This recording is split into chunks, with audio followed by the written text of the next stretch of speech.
And now, ladies and gentlemen, Please fasten your seatbelts. Welcome to PreneurCast. You know, business cards are being swapped, beers being drunk. Can I say a nasty word? Can I say procrastination? With Pete Williams and Don Gosher. how well did that go down? Talk about that entire thing in a very another rant and soapbox episode if we want to. Visit us online at PreneurMarketing.com. Hello, everybody, and welcome to this week's edition of PreneurCast with me, Dom Goucher, and him, Pete Williams. Hey mate, how's things? Pretty good, pretty good. Fantastic. Folks, this week I just want to say, I think officially, Pete, this is probably the hypiest title for a podcast that we've had so far. Quite possibly. It's a big claim. It's a big claim. This week we're going to talk, folks, about the most important skill in business.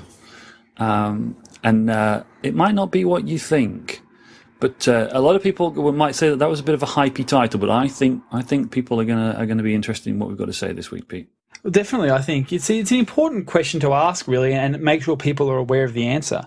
I'm guessing a lot of people are probably thinking things like, "Oh, you got to be very creative.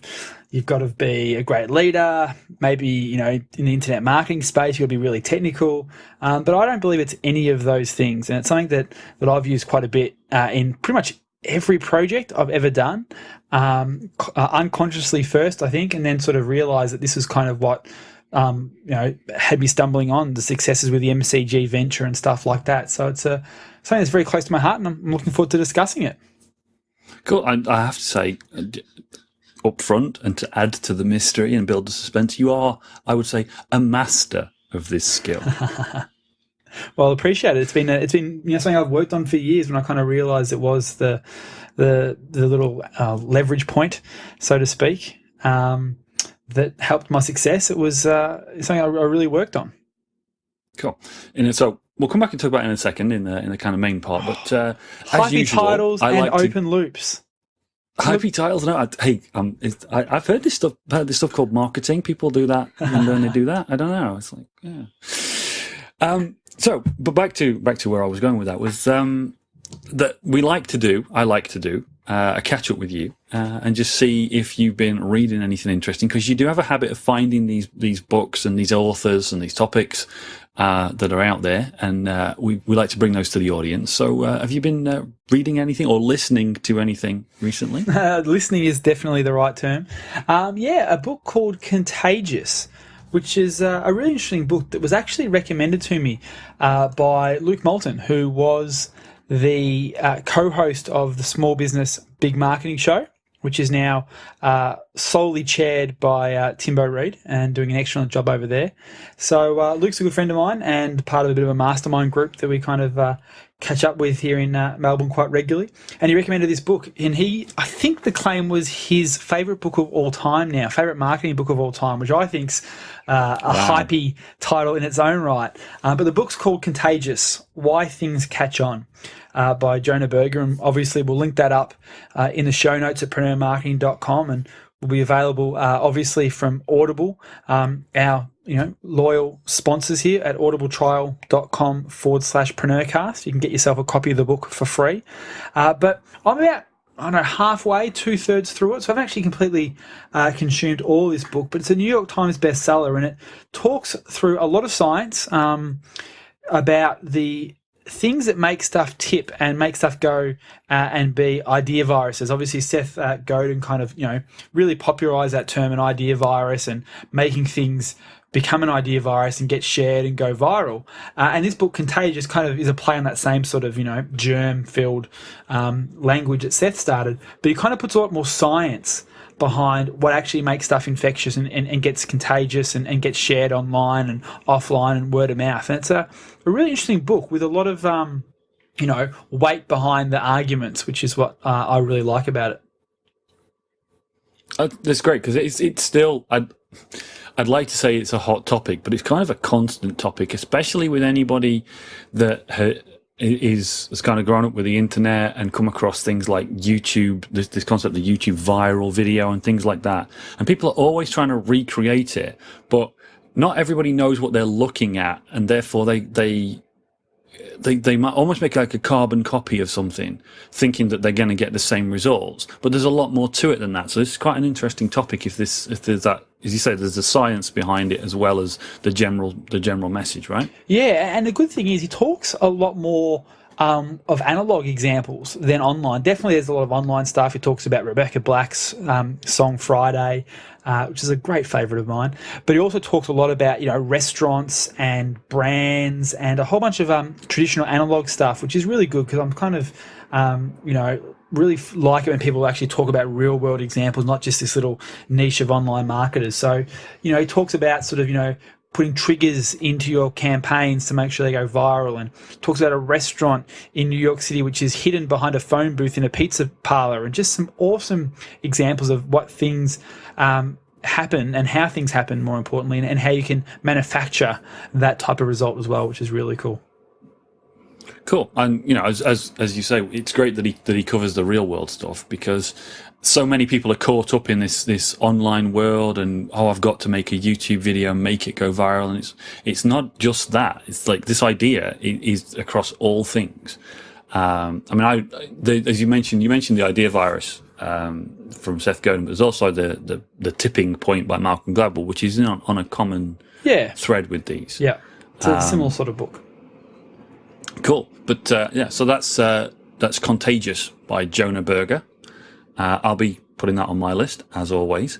And as Pete said, you can listen to this on Audible, as we do, Pete and I. And if you're a PreneurCast listener, we have a discount for you. In fact, it's a free trial from our sponsors at Audible. You can go to audibletrial.com/PreneurCast. And if you're not already a member, then you can join for free and get a free trial. So try out Contagious with Audible. Awesome. So I think that's enough tension, suspense, open loop, waiting, and all that other stuff that we're trying to do with people. Actually, we're not trying to do it; it's just the way it goes. But let's get back to the super mega hypey. I've run out of superlatives because I don't do them very often. Topic that we started the show with, which is the most important skill in business. Now, this really comes. My interest in this comes because blows through just the PreneurCast, comments on the PreneurCast shows, people contacting us directly, and the Platinum Q&A that we do regularly with our Platinum members. One of the questions that we get asked a lot is, what should I focus on? What should I learn about? What is the most important skill? How do I, where do I put my effort in this business? How do I get the biggest return on investment for my time? Or sometimes it's a question like, should I do this? And this will be learn about Facebook advertising, or it'll be learn how to make a video, or learn about pay-per-click, or all these other things, all these as we would call them, tactics. These specific things that that are there now and work in a particular world or on a particular platform and in a particular market or whatever, things to focus on. And people always ask that. And as you said, Pete, it's not the answer. The real answer is not what I think anybody would think, because maybe they don't want to hear it either. But I think it is. You are living proof that it's the right answer. As I said, you are a true master of this skill. And we're not, by the way, talking about copywriting. We're not talking about managing money. We're not even talking about influence. The whole that psychology. The Cialdini stuff that we talk about, or some of the things that I've talked about on other shows. In those foundation shows, I talked about persistence and determination and focus. Having the drive to keep going, and all those things, focusing your effort. It's not even that.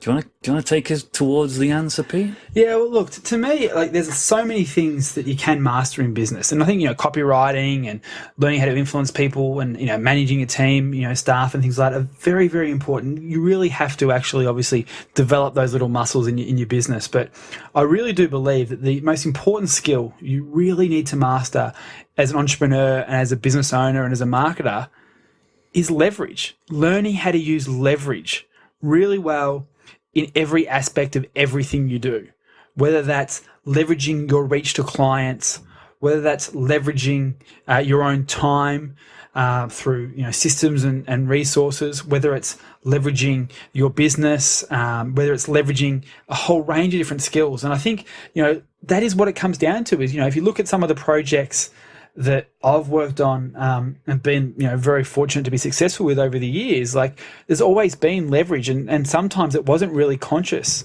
As I kind of alluded to earlier, I think, selling the MCG, that project, when I looked back at that and actually, was very fortunate to actually have the opportunity to really look back and pull that apart when I got the opportunity to write a book and got asked to do a lot of speaking about what made that project successful. At the time, I kind of just stumbled my way through it. And looking back, it really was the leverage that I was able to get in a number of different ways with that project. If you break it down, I wasn't and still am not a very manual labor kind of guy. I think it's pretty obvious for our listeners that that's not the case for me. So I had no idea how to, make the frames, how to cut the timber that we bought that was part of the MCG that made the actual frame itself. So I had to leverage my own skills and find someone else who had that skill set to do that and do that for me. I leveraged, by using a delivery person to do the delivery. I leveraged the media. I didn't have a big marketing budget. My credit cards were maxed out from, spending time overseas and traveling back and forth. So I didn't have that. So I had to use leverage to get the exposure for the project. And that was through publicity and media, manipulation, as Ryan Holiday, a past guest on our show, would call it. So, it was sort of at the time, I just was sort of, struggling through trying to get that project to work, and it was a huge success. But, all the key points that really made that business was all around me leveraging and setting up that business in a structure that allowed me to get the most out of everything, the most out of that project, not just the most out of me. Does that sort of make sense? Absolutely. I mean, and it's why I say you are a master of this skill. Because, and yes, I agree, you might have dropped into it by accident. It may have been a circumstance thing that got you there, but you spotted it, you identified that this was what was making the difference, and you've really, really developed that in the way that you run your businesses. I mean, the alternative title for this show was going to be Doing the Impossible. Because that's what you do. If someone looks at your businesses, you run 5 businesses, most people can't manage with one. You write software, you create websites, you have books published. It sounds just, pick something, anything that anybody wants to do, and you've done most of them in terms of producing something, getting something done, creating a business, running a business and whatever. And the one thread, which I find is hilariously funny, the one thread through all these things is that you haven't got a clue how to do them. Well, exactly. Like, take the telco, for example. Yep. It's been 8-9 years I've been involved with that business. I still have no idea how to install a phone system, and that's kind of the primary thing that we actually do with that business. When we started that, when I started working with Adam and Troy, my business partners in that particular project and that business is, and started doing the phone system side of stuff. The business was around a couple of years before I came along, and they were sort of, selling phone bills, carriage, cheap phone calls, and we kind of shifted the business to be more hardware focused, and that's where I came in from a marketing perspective. But the way we started that business is those boys have no idea how to install a phone system either. So, we could either sort of, invest a lot of capital and risk and hire a whole bunch of staff who knew the technical side of things, or we could outsource that. That's what we did. We actually outsourced it to our competitors. We would do the marketing, we would make the sale. Our core competency was sales and marketing. So we were able to generate the lead for the business and obviously make the sales. And then we'd actually outsource the installation of the phone system to, what would traditionally be our competitors. They were out there on the streets trying to make the same sale for the phone system. And we'd turn around and say, well, we made the sale. Can you do the installation for us? And we'll pay you for that. And that was working really, really well to help prove our business model until we got to a point where it made more economic sense. So where the financial acumen does come in, you have to have those skill sets, otherwise you'll, not succeed. But, the most important thing for us was to prove the business model through leverage, by actually leveraging the skills of our competitors to actually do that implementation for us and allow that business model to prove itself. and we've used it again in the telco now with the e-commerce projects where we have outsourced the installation of that. We've outsourced a lot of the product management in terms of the actual products you see on the site, the pricing that we do, the actual data, the writing of the product descriptions on these e-com sites is all outsourced. We've got a big team in the Philippines who run a lot of that e-commerce side of the content for us as well, which has been hugely successful. I love that though. I love this kind of uncommon thinking, because that's really, to me, there are two traps with leverage, and you've overcome one, and I've got a different one that faces me. You've overcome the one I think that faces a lot of people, which is I have no idea how to do that. And you've put some great. Then that's where that doing the impossible title came from originally, because you've done some great things. A lot of them are what our listeners would love to be able to do. Run multiple businesses, run a business that you've had this idea for, but you've no idea how to actually do, etc., etc. And you use some uncommon thinking there, because a lot of people, if they look at a marketplace, like you looked at the marketplace for phone installation and you said, okay, we want to sell phone installation. We're absolutely confident that we can get the leads, we can do the marketing, we can get the leads, we can do it cost effectively, but the infrastructure setup to go from zero to a full installation team is going to cripple us, and it's not a good idea to do that. And also, by the way, there's competition in the marketplace. There's already people out there doing phone installation. So that, on paper, if you evaluate it that way, that would be a no-go. But what you did was you took that competition and looked at it as your service provider. And you played to your strengths, that marketing, the sales and marketing approach, a little bit of uncommon thinking, and a maximum leverage. Do the stuff you're good at, do the stuff that's important, that makes a difference, which is get the client, make the sale. And then you actually utilized your competition as a supplier, which is absolute genius. And this is why I say you're a master of this leverage stuff.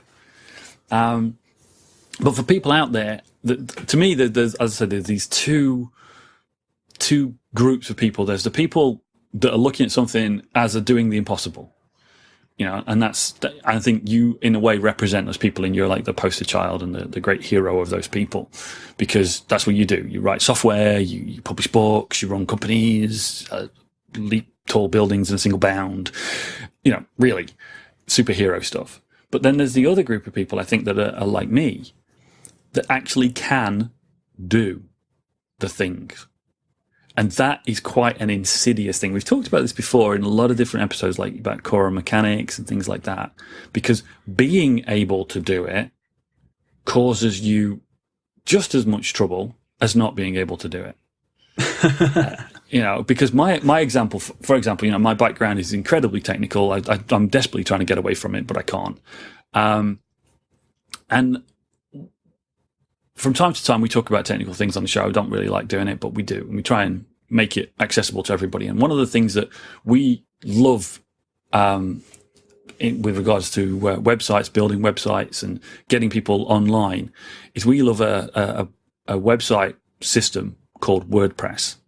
And it's something that if you get your website hosting from a company like HostGator, for example, you can literally press a button and it installs this stuff on your website, and it makes it easy for you to actually create pages, create a blog, publish information on a website.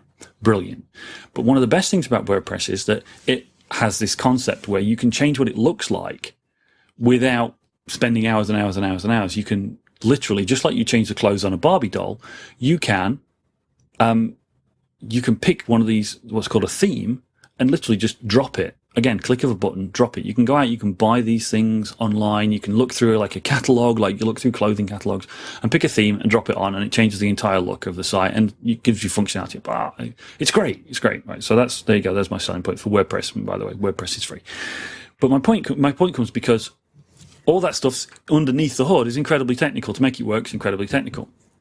But I love this idea so much that for a project that I was working on, I actually had somebody make one of these things custom for me, for my magazine that we talked about a few weeks ago.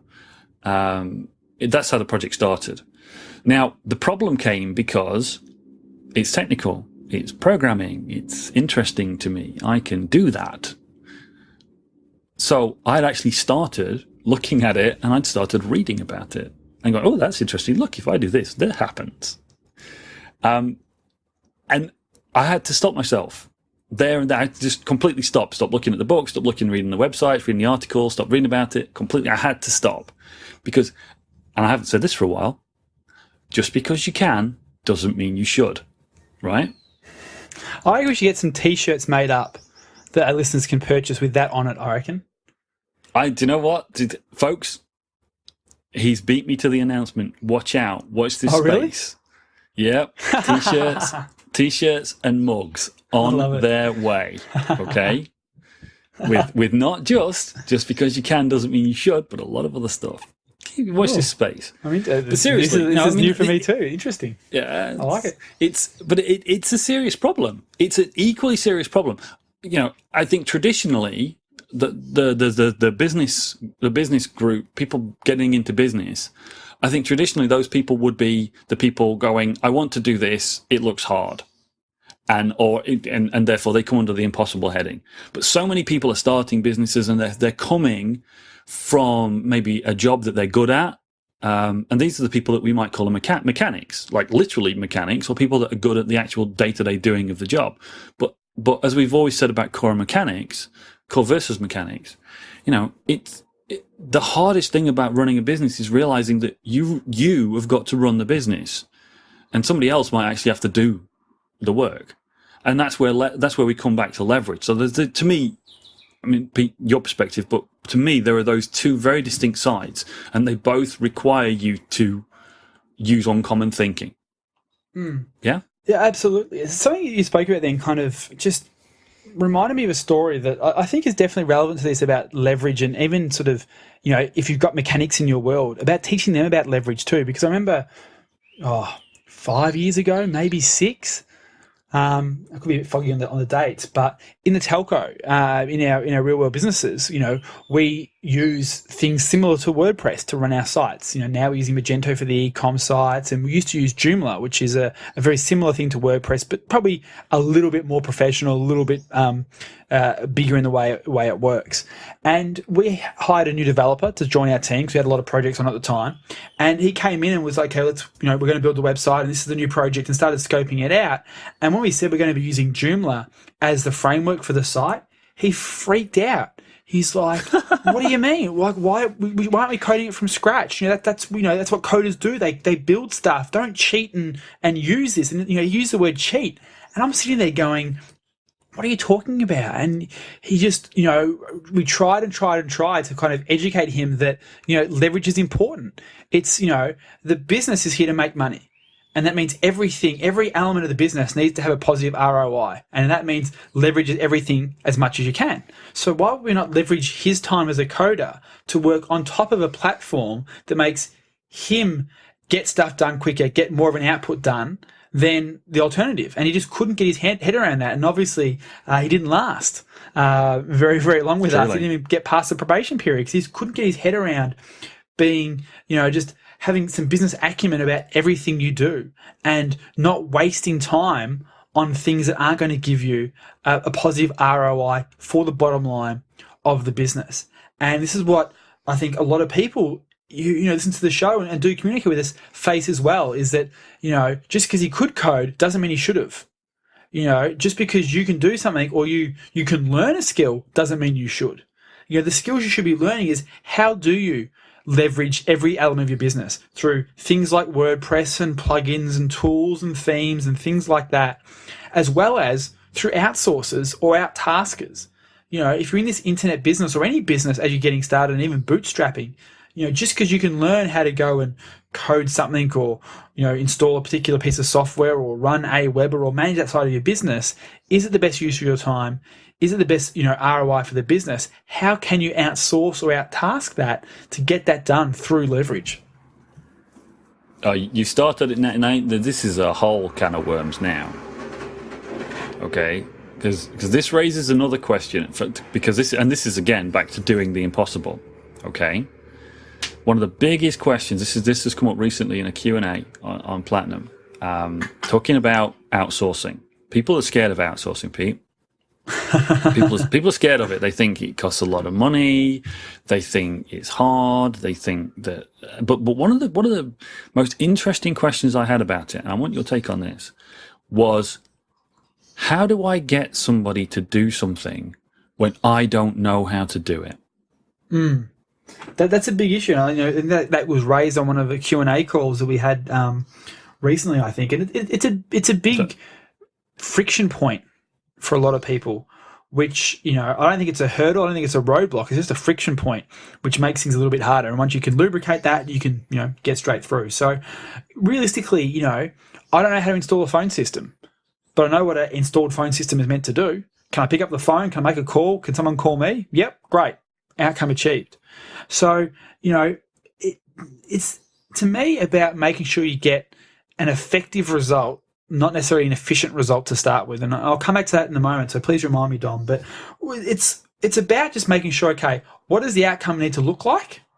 And then managing for the outcome, not managing for the process. And this is really important because so many people, what they'll do is they'll want to know the minutiae of the process, exactly what's this outsourcer going to do, and really kind of want to learn that element of it. For me, I don't care. As long as I get the outcome I want, in the quickest amount of time and within budget, I'm happy. Let me use this as an example. The topic of today's show, do you know the most important skill to master in business? I've actually got a report that's getting written up, and by the time this show goes live, it should be available on the blog. So if you go over to PreneurMarketing.com, you'll be able to download a report that supports today's show.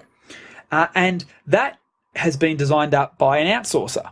I have absolutely no idea what software he used to actually create that. Probably going to guess maybe Adobe InDesign or Premiere or something like that. But, Dom, I think you've seen this report and you'd probably agree that this could be done just as easily by me probably in Keynote or PowerPoint, and it would be a pretty similar looking report. Is that a fair statement? Yeah, absolutely. It's not a technically complicated document, no? So I think a lot of people, what they'll do is they'll be like, oh, this has to be done in Adobe or this has to be done in Keynote because someone suggested to them that the actual document, the best way to produce it is in Keynote.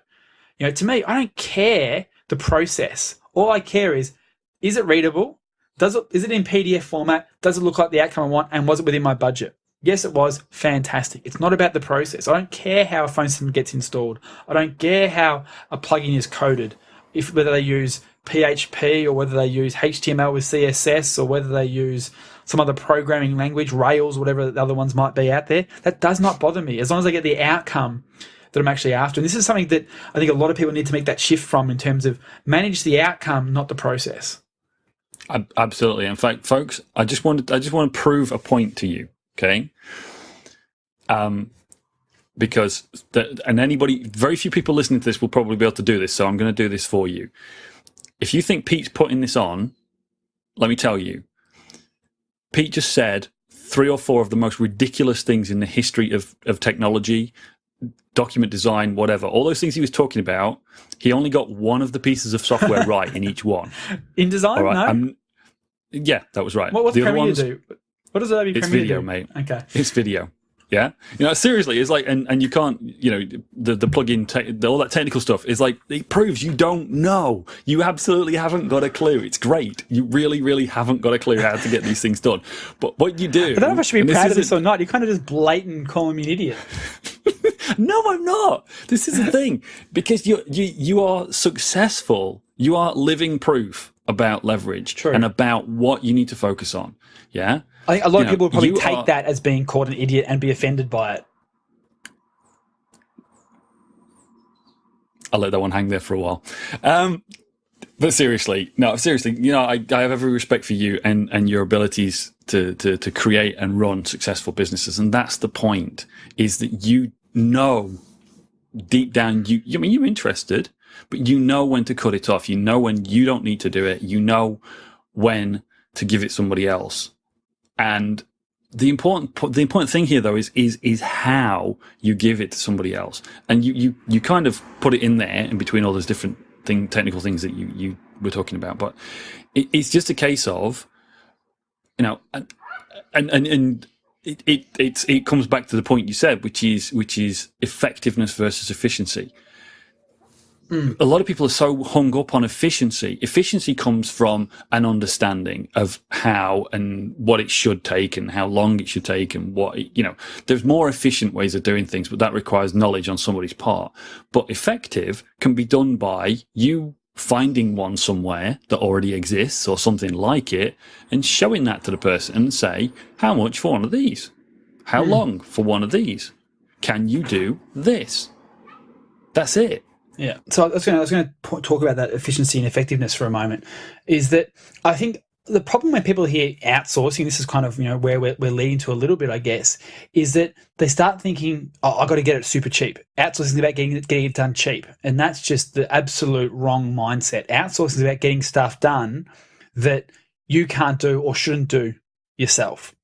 And yes, there's some geo arbitrage benefits of finding someone overseas in the Philippines or India or Ukraine or wherever it might be, possibly a different country or the same country to you. And there's some currency fluctuations that make it cheap, and that's fantastic. But that shouldn't be your ultimate goal when you're outsourced. It should be about getting the effective result within your budget that makes it work for your business.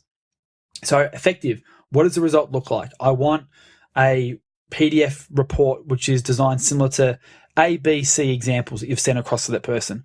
I want some software design. I want whatever it is. You know what the outcome should be and how it should actually operate from a user's perspective. That's the outcome you're after. You want to make sure it obviously fits within your budget so it actually, the mechanics and the financials actually work. That's just obvious. So that's how you should always start off. Always go for an effective result. And then over time, with your own experience, you can start negotiation for efficiencies. I want it done quicker. I want it done cheaper. When you're training an outsourcer, I always, the rule I say every time we have a new staff member join our team, the first thing I want them to get is an effective result. I don't care if there's a quicker way to do it. And, to the point where I remember sitting down, years ago, and someone, was teaching them how to do a particular process in the office. And they were, using the mouse and going edit, copy, edit, paste, and they were literally clicking the mouse. And I'm sitting there just like biting my teeth, sitting on my hands going, why aren't you using Control C and Control V? Control C and Control V. It's going to be faster. It's going to be faster. What are you doing? Driving me nuts. And, I went, no, hang on. It's about getting the effective result. So if it takes them a little bit longer to get the result they need, that's what they need to learn here. They need to learn the result, what the business needs them to actually produce. And then once they get down pat and actually are very confident, they've, become almost, unconsciously competent with that result, then you can go back and make them a little bit more efficient. Hey, did you know you can use Control C and Control V to actually get it done quicker? Or do you know that you don't have to hit minimize and expand? You can use Alt Tab, and like a very granular example. But 10 years ago, some people were not that au fait with those sort of technology, and some people still might not be. And that doesn't matter. That is what you do as a second level, the second run through or the second phase of the training where that outsourced person is actually making them more efficient. So who cares if they're slow? Did they get the right result? Great. Then you go back and train for efficiency. Couldn't agree more. And so many people, it's a common mistake if people don't look at outsourcing as another element of a business. For some reason, some people can run a business incredibly well, on their own or with a small, with a small concern. But the moment they get to outsourcing, it's like they forget everything. It's like running a parallel. You're talking about effectiveness versus efficiency, and another way to look at that, by the way, is done is better than none. Yep. Yeah. If you sit there, just like if you were trying to write an advert, or you're trying to write a sales letter, or you're trying to write a sales page for a website or whatever, if you sit there and you study copywriting for a year, and then you sit and agonize over the headline and the body copy and the bullets and the message on this and here and there and everything else like that, in about 2 years, maybe you'll get your advert written.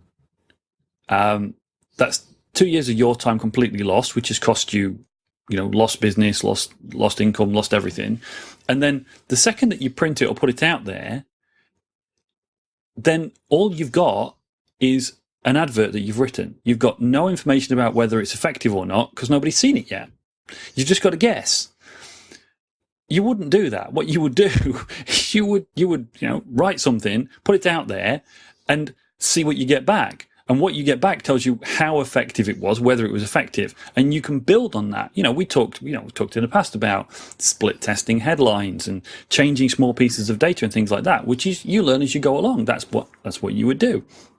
So why, when you go out for an outsourcer, you're trying to get somebody to build you a world-beating product for $5 and you've never done it before and you don't know what you're doing?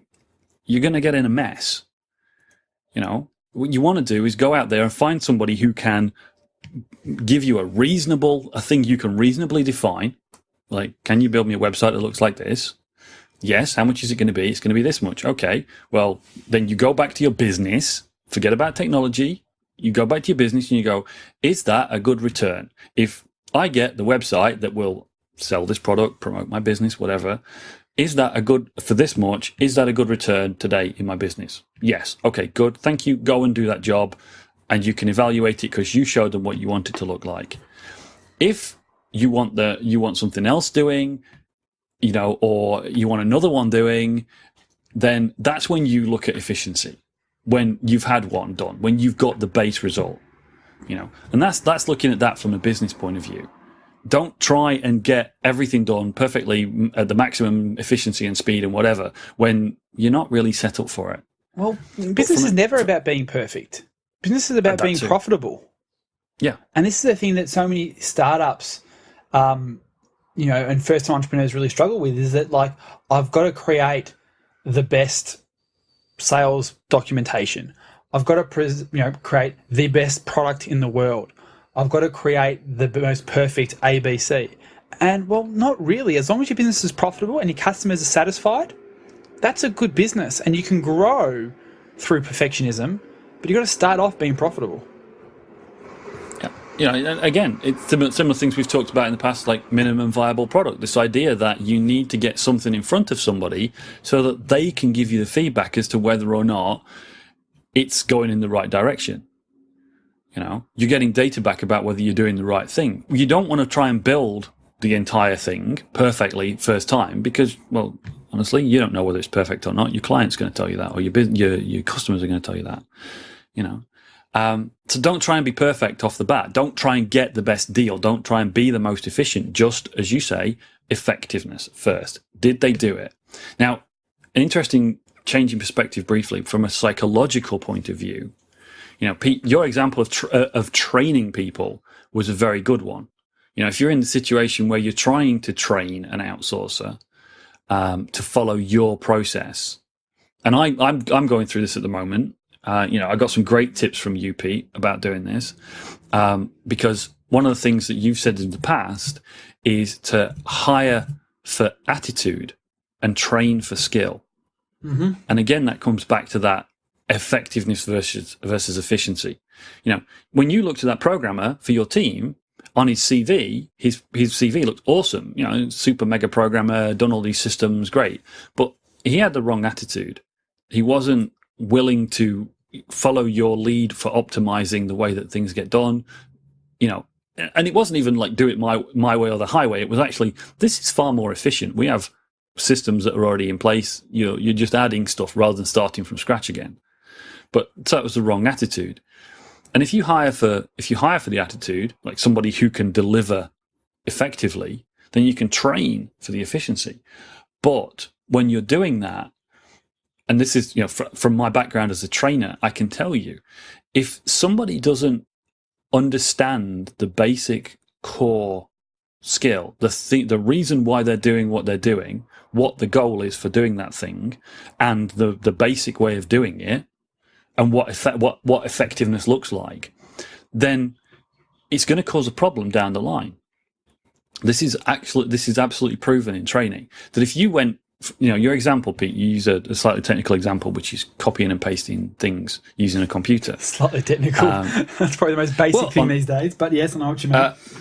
To you, maybe, but Pete, I've done training for basic skills on IT for people that actually don't know what a mouse does. Yes, fair enough. You can't, so, this is my point, is if you're bringing somebody into your business or you're bringing an outsourcer and you're trying to train them, your business may be completely new to them. It may be obvious to you because you've been running it for 10 years, and all these things that you did when you were apprenticed and these mechanics, they may be so ingrained in you that you just go straight towards just do Control-C, Control-V, bye. And it's very common for people to do that. But somebody may not actually understand what copying something from one place and pasting it to the other place means in the context of your business. So telling them the super mega optimized high speed way, for example, actually, if you hold the Control key with your thumb and press the C key with your finger, it's faster than using your left hand and your right hand at the same time. You can get into these levels of optimization. But if you don't understand what you're doing, then you're actually optimizing nothing. Completely agree. So it's effectiveness first, then efficiency. Looking at it from both sides, whether it's from monetary results, getting things done point of view, or whether it's from actual effectiveness of the training, it's still a great thing. Pete, have you got any more tips on the effectiveness versus efficiency, or any other kind of outsourcing stuff? Because you're kind of my outsourcing hero. Whenever I have a problem with outsourcing, I'm straight on the phone to Pete. It's like Pete, I'm really struggling getting this done. What am I doing wrong? Look, I think one tip, and we'll kind of probably start wrapping up the episode because we're getting close to time, is that when it comes to sort of actually giving direction, and I think like this kind of ties back into a lot of people, and the problem they have is that they're like, well, I don't know the technical aspects of the project, so how do I give a good brief? How do I give a good job brief to someone, whether on my team or I'm using an out tasker on Elance or Odesk or Freelancer or a service like that? And, to me, it's about being very clear. So you got to tell them obviously what you want, what the actual outcome needs to look like. I want a PDF document that I can then share somewhere. So that's the outcome. Give them the context of, well, how are you going to share it? For example, a perfect example is only a couple of days ago with me is that I was talking to an outsourcer, a member of our teams who does the PDFs, and this is the PDF I'm referring to again that sort of ties in with today's episode topic. And I said, I need to get this designed up and as a PDF, and it's going to be probably 18 or 20 pages.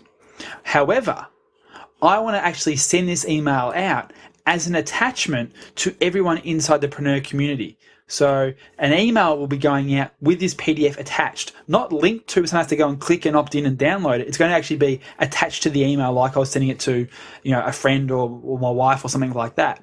So what that means is it has to be small enough to actually attach to a email. So it has to be an 18-page PDF, but only be 2 or 3 megs big. So I actually gave some context as to how I was going to share that PDF.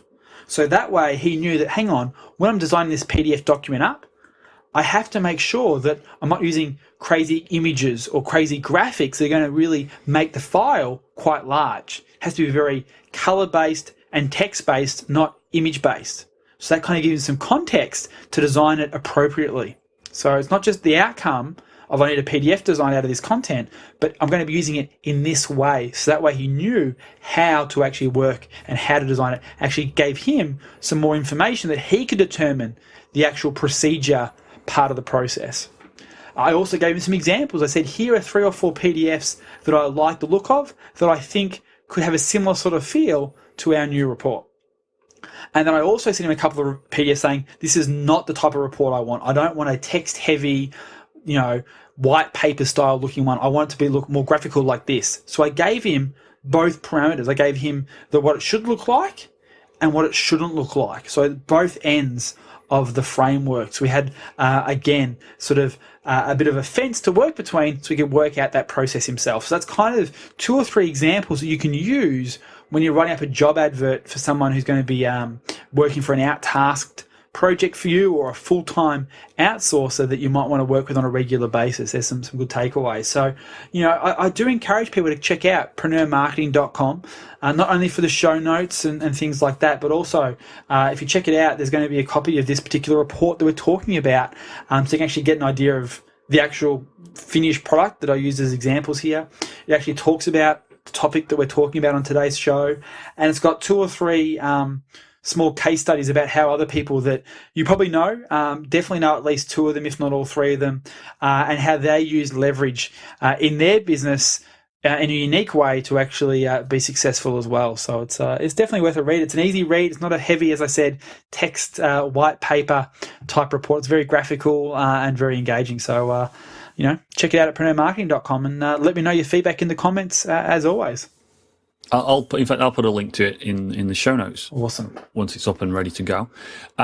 There's some great tips there. The positive and negative constraints, I think, are really important. But the one thing I will add, which I kind of alluded to earlier, but I'm going to be clear about this, is something that I first read actually in Tim Ferriss's book, The 4-Hour Workweek, because he talks a little bit about outsourcing in there.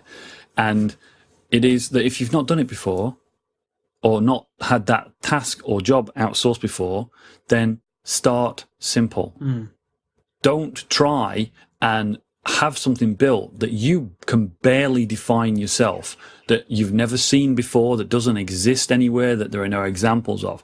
If you look at the things we said to do, show examples of positive and negative, know how to evaluate the outcome for effectiveness. If you can't do those things, then maybe you're asking somebody to do something unrealistic. And maybe you should lower your expectations, lower the goal that you're trying to get implemented, and achieve that, and then build on it. And that's kind of my big tip for that one. Awesome. Well, everyone now knows the most important skill to master in business, which is, Dom? Leverage. Beautiful. All right, guys, again, thank you so much for listening to the show. We really do appreciate every single one of our listeners. And make sure you come over to PreneurMarketing.com and leave a comment. Let us know, did you enjoy this episode? Did you enjoy one of the interviews we had recently? Comments on iTunes are great, but even comments over at PreneurMarketing.com are loved as well. We reply to them all, and we really do appreciate you guys listening, because it makes this more fun when we know people are actually out there downloading it and getting value from the shows each and every week. Absolutely. Thanks, everybody, for listening this week. We'll be back next week. Pete's got a great and very interesting interview next week. And I believe, Pete, that's what you would call another open loop. Okay, folks, see you all next week. You've been enjoying another fine episode of PreneurCast with Pete Williams and Dom Gocher. Make sure to hang out with the boys online at www.PreneurMarketing.com or drop them a line via PreneurCast@PreneurGroup.com.